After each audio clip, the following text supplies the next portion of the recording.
Good morning, Mike the MC, bringing another self-care video. Today I'm going to share with you another chapter number point from the Catechism, number 24, with regard to teaching.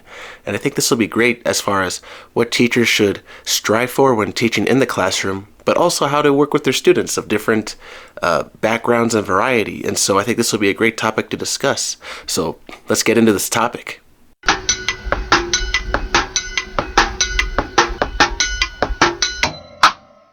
So here is number 24 of the Catechism. It's a little longer, but it'd be worth the read. So bear with me, but I think it'll be great. So number 24 states the following. By design, this Catechism does not set out to provide the adaptation of doctrinal presentations and catechetical methods required by the differences of culture, age, spiritual maturity, and social and ecclesial condition among all those to whom it is addressed. Such indispensable adaptations are the responsibility of particular catechisms and even more of those who instruct the faithful. And here's the subtext. Whoever teaches must become all things to all men, to win everyone to Christ. And above all, the teachers must not imagine that a single kind of soul has been entrusted to them, and that, consequently, it is lawful to teach and form equally all the faithful in true piety with one and the same method.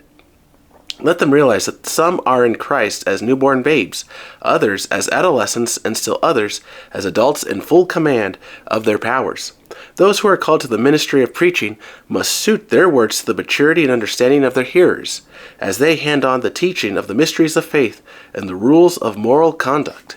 Yeah, so it's kind of a shout out to all teachers, preachers, everyone even in office, public office, who speak to a number of people on a day-to-day basis.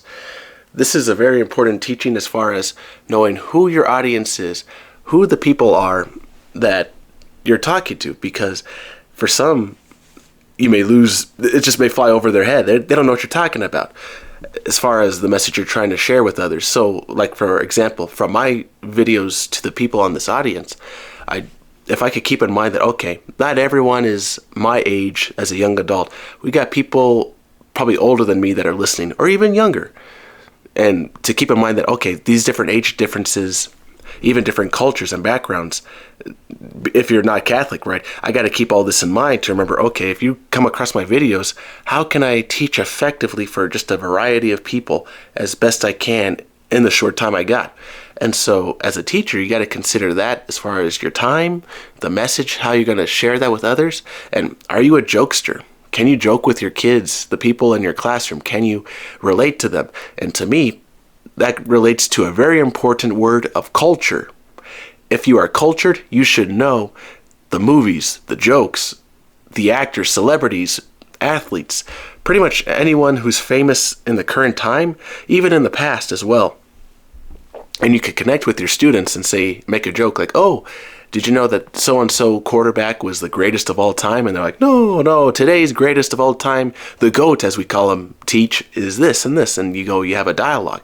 Kind of relating to another video I did from the Catechism of References, where you share a reference, you guys are making that connection. That kind of is related to this video, where if you can find ways to connect with the students, then you can effectively teach the lesson moving forward for them, what you want them to learn in that day. Now, as a teacher, it's like, oh, I want to put the cart before the horse. I want everyone to get straight A's. I want them to be the best. They're going to be the greatest class I've ever had and just be a mark of history to the world. Well, I'm sorry to spoil the fun for many teachers, but as for every good teacher that knows this, every teacher, please, it's a struggle. It is just a struggle, especially in today's world. How are you going to teach your audience in this world, especially with these videos today? And that's why I kind of thought, okay, if I'm going to teach, I want to be relatable in the sense that, okay, I can talk with you through the media in this sense, through YouTube. Now, some teachers prefer, okay, old school, using a chalkboard, okay, going with the markers.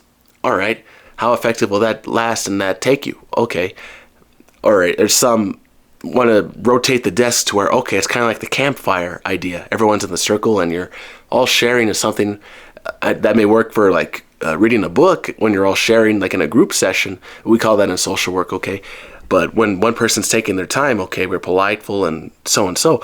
But if it's with a younger class or high schoolers, Do you think you'll get the same kind of responses from that kind of audience that's like very energetic? They want to interject and just interrupt and share things. It's like, that's considering the characteristics of the audience, who you're working with, that you know, like, okay, maybe they may not like that topic, or they may get too reactive, get all hyped up.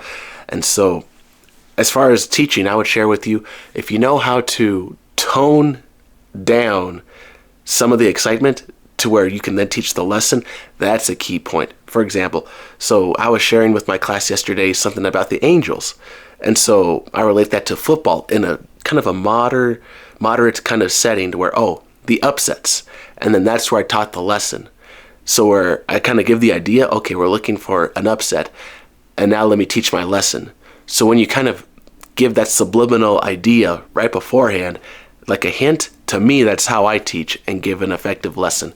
And I think one other thing to share with you as far as preachers go and concerned, public office, even judges, lawyers, when you are talking in front of the crowd, the audience, and you want to make a convincing argument, I've shared this before in other videos, do you use sophisticated words or straight to the point words? And the idea is just to win the audience over, to win your case.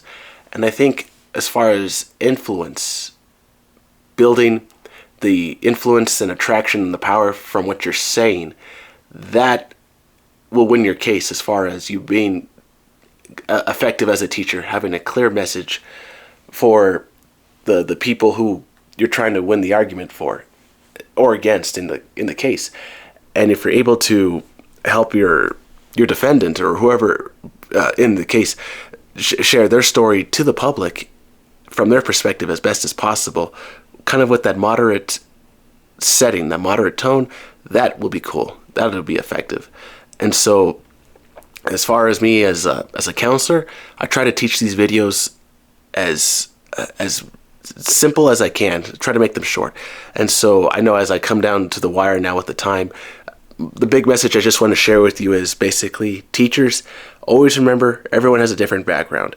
And when you can teach effectively with different varieties of people, then your effectiveness as a teacher is growing and you're becoming more effective in the classroom. And so that's from me, Mike the MC, to everyone. Enjoy your Wednesday. Stay safe. Enjoy. Have a good one.